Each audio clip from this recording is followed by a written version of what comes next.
Hello everyone, I'm recording this video on one take because I'm on lunch right now. Going to be no edits, going to be as fast as I possibly can.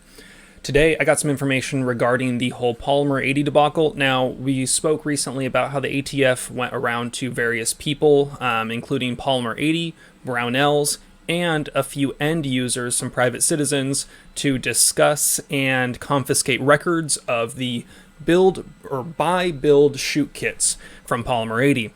This is a pretty big issue. It's been pretty ongoing. I appreciate everyone's support on the recent videos. I appreciate all the likes, comments, subscribes. It's really getting a lot of that information out to a lot of people.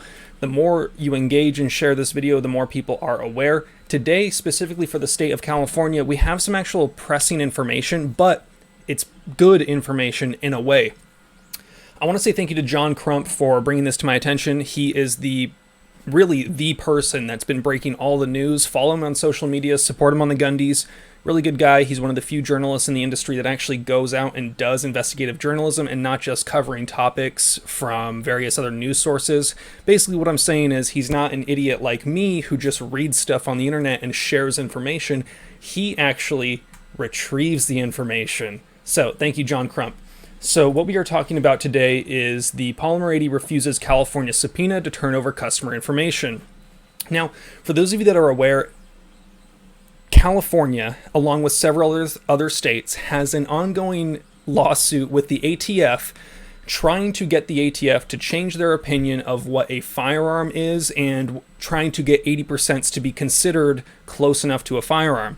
They claim that because it's so easy to do, it should be considered a firearm. Sorry, one take, not going to pause.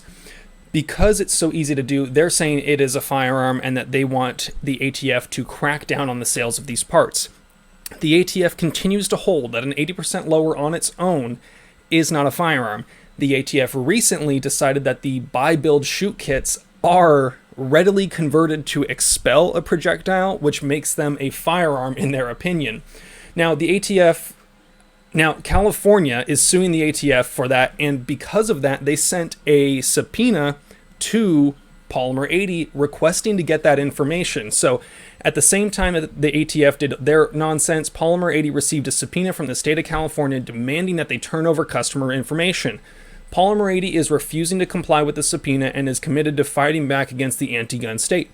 Polymer 80 attorneys told MLN News that the company will fight against California's legal request and is committed to protecting its customers' information.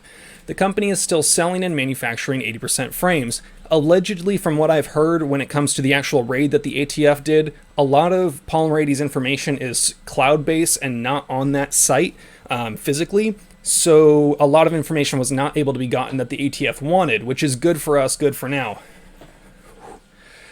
Now, discussing Brownells again. Brownells, who did not have the buy-build shoot kits that the ATF was targeting, made the point that Brownells would have gone bankrupt in lawyer fees before it complied with the demand. So that's good to hear. Another big thing is we saw an article from the firearms blog, which I will show you here and link down below. One customer was allegedly had the ATF turn up at the reader's house and demanded that his Polymer 80 BBS kit be turned in. The reader did turn in the equipment over to the ATF and received a receipt from the agents. MLN News reached out to several high-profile attorneys specializing in firearms to ask if the owner of a BBS kit could face any type of criminal charge. They said that off the record, they're doubtful that they could face criminal charge. They believe that the ATF is most likely using the threat of charges as a fear tactic to force compliance. So, wrapping up, imagine giving your guns to the ATF when they ask for it. Nah, fam, not for me. But this is good information in the sense that Brownells and Polymer 80 are not complying with the state of California and are not complying with the ATF as far as giving that information up, or at least Brownells is saying they're not going to give the ATF any information. It's good to see that Polymer 80 did not give that information because, the problem with these 80% kits, if you're buying it with a credit card, that is very traceable to you. If you bought it cash, face-to-face at a gun store, it's probably still truly a ghost gun if you didn't post about it on the internet.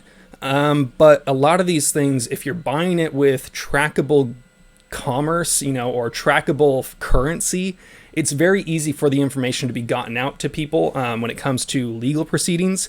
So ultimately, at the end of the day, I guess controlpew.com, 3D printer go burr. You guys know the drill. Have fun, be safe, stay dangerous. Peace.